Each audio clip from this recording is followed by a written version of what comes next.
ಏ ಮ್ಯಾನ್, ಏನೋ ಏನಿಲ್ಲ ಮ್ಯಾನ್, IPL ಸ್ಟಾರ್ಟ್ ಆಯ್ತೈತೆ ಗೊತ್ತಲ್ವಾ? ಗೊತ್ತಪ್ಪ. ಇನ್ನೇನು ಸ್ಟಾರ್ಟಿಂಗು IPL ಅಂದರೆ ಏನು ತಮಾಷೆನ, ಜಿಂಗ್ ಜಿಂಚಾಕ್ ಬಿಟ್ಟಾಡು, ಗೆಲ್ಲೋ ಲಕ್ಷ ದುಡ್ಡು ಮಾಡು. ಸುಮ್ಮನೆ ಮ್ಯಾನ್, ನೀನು ಅನ್ಕೊಂಡಿಲ್ಲ. ಯಾಕೆ ಪ್ರಾಬ್ಲಮ್ ಆಯಿತು? ಬೆಟ್ಟಿಂಗ್ ಆಡಕ್ ಹೋಗಿ ಮನೆ ಮಠ ಮಾರ್ಕೊಂಡು ಜೀವಗಳು ಹೋಗ್ಬಿಟ್ಟೈತೆ ಕಣೋ. ಸುಮ್ಮನಿರೋಲೆ, ಏನಂತಾರೆ ವರ್ಷ ಪೂರ್ತಿ ಎಲ್ಲ ಸ್ವಲ್ಪ ಜನ ದುಡ್ಡು ಹಿಡ್ಕೊಂಡು IPL ಬಂತು, 10-20 ಸಾವಿರ ರೆಡಿ ಮಾಡ್ಕೊ, ಬೆಟ್ಟಿಂಗ್ ಆಡು, 20 ಸಾವಿರ 40 ಸಾವಿರ ಮಾಡು, 40 ಸಾವಿರ 30 ಸಾವಿರ ಮಾಡು, ಇಲ್ಲಾಂದ್ರೆ 1 ಲಕ್ಷ ಮಾಡು, 2 ಲಕ್ಷ ಮಾಡು, ಎಲ್ಲ ಜೋಶಲ್ಲಿದ್ದಾರೆ. ನೀನ್ ನೋಡಿದ್ರೆ ಹೀಗೆ ಹೇಳ್ತಿದ್ಯಲ್ಲಪ್ಪ. ಎಲ್ಲಾರ ಮನೆ ದೋಸೆ ತೂತು ನಿಂಗೆ ಗೊತ್ತಿಲ್ವಾ? ಹಂಗಂತೀಯಾ? ಎಸ್. ಅಂದ್ರೆ ಯಾಕಪ್ಪ ಇವಾಗ 2-3 ಬೆಟ್ಟಿಂಗ್ ಮಾಡಿ ಒಳ್ಳೆ ದುಡ್ಡು ಮಾಡ್ತಿದ್ದಾರೆ. ತುಂಬಾ ಯೂಟ್ಯೂಬರ್ಸ್ ಆಗಿರ್ಬೋದು, ಇನ್ಸ್ಟಾಗ್ರಾಮ್ ಇನ್ಫ್ಲೂಯೆನ್ಸರ್ಸ್ ಎಲ್ಲರೂ ತೋರಿಸ್ತಿದ್ರೆ, ಹೇ ನಾನು 20 ಲಕ್ಷ ಗೆದ್ದೆ, ಹೇ ನಾನು 30 ಲಕ್ಷ ಗೆದ್ದೆ ಅಂತ. ಏನ್ ಅಡ್ವರ್ಟೈಸ್ಮೆಂಟ್ ಕೊಡಕ್ ನೀನು ಕೊಡ್ಬೋದು ಕಣ. ಅವ್ರು ದುಡ್ಡೇ ಸಿಗ್ತಾರೆ ಅಂತ ಅಡ್ವರ್ಟೈಸ್ಮೆಂಟ್ ಮಾಡಕ್ ನೀನು ಹೋಗ್ತಾರನ? ಅವ್ರು ತಿಂತಾರೆ ಅಂದ್ರೆ ನೀನು ತಿಂತೀಯೇನೋ? ಅದಕ್ಕೆ ಇನ್ನೊಂದು ಮ್ಯಾಟ್ರ್ ಗೊತ್ತಾ? ನಮ್ಮ ತೆಲುಗು ಅಂದ್ರೆ ನಮ್ಮ ಕರ್ನಾಟಕ ನೈಬರ್ ಸ್ಟೇಟ್ ಆಗಿರುವಂತ ಆಂಧ್ರ ಪ್ರದೇಶ ಆಗಿರ್ಬೋದು, ತೆಲಂಗಾಣ ಆಗಿರ್ಬೋದು, ಆ ಯೂಟ್ಯೂಬರ್ಸ್ ಒಂದು ಒಳ್ಳೆ ದೊಡ್ಡ ನೇಮ್ ಫೇಮ್ ಇರೋ ಯೂಟ್ಯೂಬರ್ಸ್ ಎಲ್ಲ ಬೆಟ್ಟಿಂಗ್ ಆ್ಯಪ್ನ ಪ್ರಮೋಟ್ ಮಾಡ್ತಿದ್ರು. ಅದಕ್ಕೆ ಆಪೋಸಿಟ್ ಆಗಿ ಇನ್ನ ಒಂದು 3-4 ಜನ ಯೂಟ್ಯೂಬರ್ಸು ಹಿಂಗೆ ಪ್ರಮೋಟ್ ಮಾಡ್ತಾರೆ, ಮಾಡಬೇಡಿ ಅಂತ ಇವಾಗ ಆ ಹೈದರಾಬಾದಲ್ಲೇ ದೊಡ್ಡ ಮಟ್ಟದಲ್ಲಿ ಎಲ್ಲ ಆಕ್ಟರ್ಗಳಾಗಿರ್ಬೋದು, ಯೂಟ್ಯೂಬರ್ಸ್ ಆಗಿ ಎಲ್ಲ ಮೇಲೇನು ಕೇಸ್ ಆಗ್ತಿದೆ.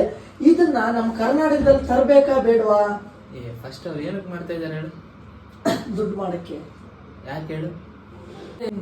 ಯಾಕಂದ್ರೆ ಅವ್ರಿಗೆ ಲಕ್ಷಾಂತರ ರೂಪಾಯಿ, ಕೋಟ್ಯಾಂತರ ರೂಪಾಯಿ ದುಡ್ಡು ಬರುತ್ತೆ, ಅವ್ರ ಲೈಫ್ ಲೀಡ್ ಮಾಡ್ತಾರೆ, ಕಾರ್ ತಗೊಂತಾರೆ, ಬೈಕ್ ತಗೊಂತಾರೆ, ಲಕ್ಸುರಿಯಸ್ ಲೈಫ್ ಲೀಡ್ ಮಾಡ್ತಾರೆ. ಅದಕ್ಕೆ ಬೆಟ್ಟಿಂಗ್ ಆ್ಯಪ್ನ ಪ್ರಮೋಟ್ ಮಾಡ್ತಾರೆ.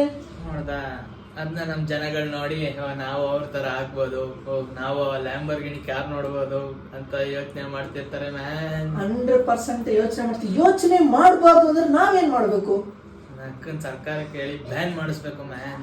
ಒಂದು ಸರ್ಕಾರನೇ ಅಡ್ವರ್ಟೈಸ್ ಇದು ಕೊಟ್ಟಿದ್ಯಪ್ಪ ಅವ್ರಿಗೆ. Dream11 ಆಗಿರ್ಬೋದು, ರಮ್ಮಿ ಆಗಿರ್ಬೋದು, ಇವಾಗ ನಮ್ ವಿಡಿಯೋ ನೋಡ್ತಿರ್ತಾರೆ, ನಮ್ ವಿಡಿಯೋದಲ್ಲಿ ಆ ಒಂದು ಅಡ್ವರ್ಟೈಸ್ಮೆಂಟ್ ಬರ್ತಿದೆ. ಸ್ವಲ್ಪ ಜನಕ್ಕೆ ಬರುತ್ತೆ, ಸ್ವಲ್ಪ ಜನ ಬೇಡ ಅಂದ್ರೂ ಬಂದೇ ಬರುತ್ತೆ. ಯಾಕಂದ್ರೆ ಯೂಟ್ಯೂಬ್ ಅವ್ರಿಗೆ ಕೊಡ್ತಾ ಇರೋ ಅವ್ರ ದುಡ್ಡು ಈ ಪ್ರತಿಯೊಂದು ವಿಡಿಯೋಗೂ ಬರಬೇಕು ಅಂತ. ಬಟ್ ಇದನ್ನ ಕಡಿಮೆ ಮಾಡ್ಬೇಕಂದ್ರೆ ನಾವ್ ಏನ್ ಮಾಡ್ಬೇಕು? ಫಸ್ಟು ಈ ಯೂಟ್ಯೂಬು ಅದು ಇದು ಆ ಕೇಸು ಈ ಕೇಸು ಅಂತ ಎಲ್ಲ ಮುಂದೆ ಬಂದು ಎಲ್ಲ ವಿಡಿಯೋ ಮಾಡ್ಕೊಂಡು ಮಾಡ್ತಾರೆ. ಈಗ IPL ಸ್ಟಾರ್ಟ್ ಆಯ್ತು ಅಂದ್ರೆ ಎಲ್ಲರ ಮನೆ ಹಾಳು.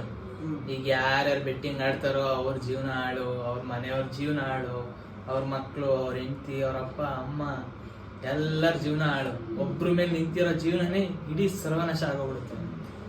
ಅದಕ್ಕೆ ನಾವು ಹೇಳೋದಂದ್ರೆ ಗೌರ್ಮೆಂಟ್ ಆಗಿರ್ಬೋದು, ಪೊಲೀಸವ್ರು ಹಿಡಿಯೋಕ್ಕೂ ಗೊತ್ತಾಗಲ್ಲ. ಅದಕ್ಕೆ ಏನ್ ಮಾಡ್ಬೇಕಂದ್ರೆ ಸಿಸ್ಟಮ್ ಹ್ಯಾಕಿಂಗ್ ಅಂತೆ, ಅವು ಎಲ್ಲ ಹೊಸ ಮಾಡರ್ನ್ ಟೆಕ್ನಾಲಜಿ ಬಂದಿದೆ, ಅದನ್ನ ಯೂಸ್ ಮಾಡ್ತಾ ಬೆಟ್ಟಿಂಗ್ ಆ್ಯಪ್ಗಳನ್ನ ಬ್ಯಾನ್ ಮಾಡಿ.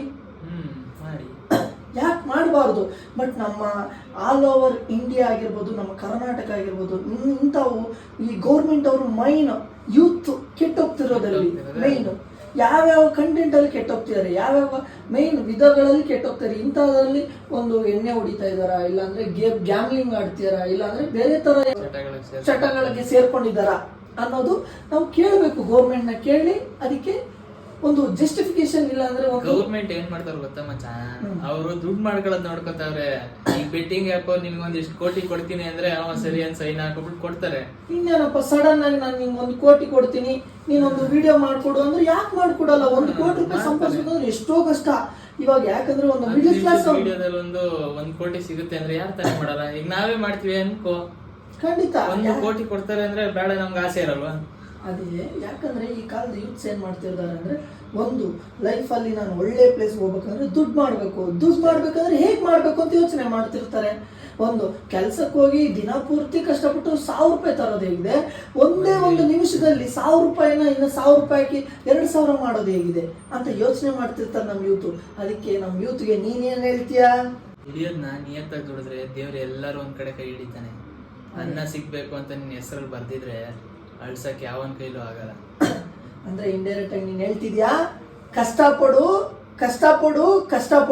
ಯಾವಾಗವರೆಗೂ ನಿನಗೆ ಒಂದು ಸಕ್ಸಸ್ ಸಿಗೋವರೆಗೂ ದಯವಿಟ್ಟು ಬೇರೆ ರೂಟ್ಗಳಲ್ಲಿ ನೀನು ಹಿಡಿಬೇಡ್ರಿ. ನಾವು ಹೇಳೋದು ಒಂದೇ, ಜೀವನ ಹಾಳು ಮಾಡ್ಕೋಬೇಡಿ. Just all for entertainment. ಬರೀ ನಮ್ಮ ಮನೋರಂಜನೆಗೆ ಮಾತ್ರ ಸೀಮಿತ ಮಾಡ್ಕೋಬೇಕೆ ಹೊರತು ಯಾವುದೇ ರೀತಿಯ ಆಸ್ತಿಗಳಿಗಾಗಿರ್ಬೋದು, ಇಲ್ಲಾಂದ್ರೆ ಹಣದ ವಂಚಿಕೆಗಳು ಇಂಥವೆಲ್ಲ ನಡೀತಾ ಇರುತ್ತೆ. ಅದಕ್ಕೆ ನೀವು ತಲೆ ಹಾಕ್ಬೇಡಿ, ಎಸ್ಪೆಷಲಿ ಯೂತ್. ನಿಮ್ಗೆ ಇನ್ನೊಂದು ನಿನ್ಗೆ ಏನು ಅಂತ ಮ್ಯಾಟ್ರು, ಎಷ್ಟು ಜನ ಸಾಹಿತ್ಯ ಅಕಾರ್ಡಿಂಗ್ ಟು ಸೆನ್ಸಸ್ ಪ್ರಕಾರ ನಮ್ಮ ಇಂಡಿಯಾದಲ್ಲಿ ಮನೆಗೊಬ್ಬ ಬೆಟ್ಟಿಂಗ್ ಆಡೋನು ಶುರುವಾಗಿದ್ದಾನೆ. ಒಂದು ಯಾವ್ಯಾವ ಅಂದ್ರೆ ಮನೆಗೊಂದು ಕುಡಿಯೋನು, ಮನೆಗೊಂದು ಬೆಟ್ಟಿಂಗ್ ಆಡೋನು, ಮನೆಗೊಂದು ಸಿಗರೇಟ್ ಸೇದೋನು. ಈ ಒಂದು ರೇಂಜ್ ಅಲ್ಲಿ ನಮ್ಮ ಇಂಡಿಯಾ ಡೆವಲಪ್ಮೆಂಟ್ ಆಗ್ತಿದೆ ಅಂತ ಇವತ್ತು ವಿತ್ ಪ್ರೂಫ್ ಸಮೇತ ಹೇಳ್ತಾರೆ. ಬಟ್ ಇವತ್ತಿಗೂ ಒಂದು ಮನೆಯಲ್ಲಿ ಒಂದು ಗೌರ್ಮೆಂಟ್ ಎಂಪ್ಲಾಯಿ, ಇಲ್ಲಾಂದ್ರೆ ಒಂದು ಮನೆಯಲ್ಲಿ ಇಂಥ ಎಜುಕೇಟೆಡ್ ಇಷ್ಟು ಎಜುಕೇಶನ್ ಮಾಡಿದ್ದಾರೆ ಅಂತ ಇಂಥವು ಯಾವೂ ಇಲ್ಲ. ಬಟ್ ಬರೀ ಸಿಗ್ತಿರೋ ಇಷ್ಟೇ. ಇಂಥ ಮನೆಯಲ್ಲಿ ಇಷ್ಟು ಒಂದು ಮನೆಗೆ ಒಬ್ಬನೇ ಹೊಡಿತಾನೆ, ಒಂದು ಮನೆಗೆ ಒಂದು ಬೆಟ್ಟಿಂಗ್ ಆಡ್ತಾನೆ, ಒಂದು ಮನೆಗೆ ಒಂದು ಸಾಯ್ತಿದ್ದಾನೆ, ಒಂದು ಅನಾರೋಗ್ಯದಿಂದ ಆಗ್ತಾರೆ. ಇಂಥವು ಮಾತ್ರ ನಮ್ಮ ಇಂಡಿಯಾ ಡೆವಲಪ್ಮೆಂಟ್ ಇದೆ. ಬಟ್ ಅಂತ ಎಜುಕೇಶನ್ ಅಲ್ಲಿ ಯಾಕೆ ಡೆವಲಪ್ಮೆಂಟ್ ಆಗ್ತಿಲ್ಲ? ಇವೆಲ್ಲ ತಡೆದ್ರೆ ಆಟೋಮೆಟಿಕಲಿ ಅವ್ರ ಕಾನ್ಸಂಟ್ರೇಷನ್ ಎಜುಕೇಶನ್ ಮೇಲೆ ಹೋಗುತ್ತೆ. ನಮ್ ಜನ ಹೆಂಗೆ ಅಂದ್ರೆ ಕೂತಿ ಜಾಗಕ್ಕೆಲ್ಲ ಬರುತ್ತೆ ಅಂದ್ರೆ ಇನ್ನೂ ಬರ್ಲಿ ಅನ್ನೋ ಮಕ್ಳು. ಅದನ್ನ ಬಿಟ್ಬಿಟ್ಟು ನೀನ್ ದುಡಿಯಪ್ಪ, ಬಿಸ್ಲಲ್ಲಿ ದುಡಿ, ಚೆನ್ನಾಗಿ ಬೆವರು ಇಳಿಸು, ನಿನ್ನ ಆರೋಗ್ಯಕ್ಕೆ ಒಳ್ಳೇದು ಅಂದ್ರೆ ನಾನೇ ದುಡಿಬೇಕು.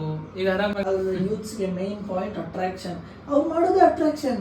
100 ರೂಪಾಯಿ 10,000 ಮಾಡು, 100 ರೂಪಾಯಿ ಹಾಕಿ 20,000 ಮಾಡೋ ಅನ್ನೋ ಅಟ್ರಾಕ್ಷನ್ ವಿಡಿಯೋಸ್ ಅನ್ನ ನೋಡಿ ನೀವು ಯಾವುದೇ ರೀತಿಯಕ್ಕೂ ವಂಚನೆ ಆಗಬೇಡಿ ಅಂತ ನಾವು ಹೇಳ್ತಿದ್ದೀವಿ.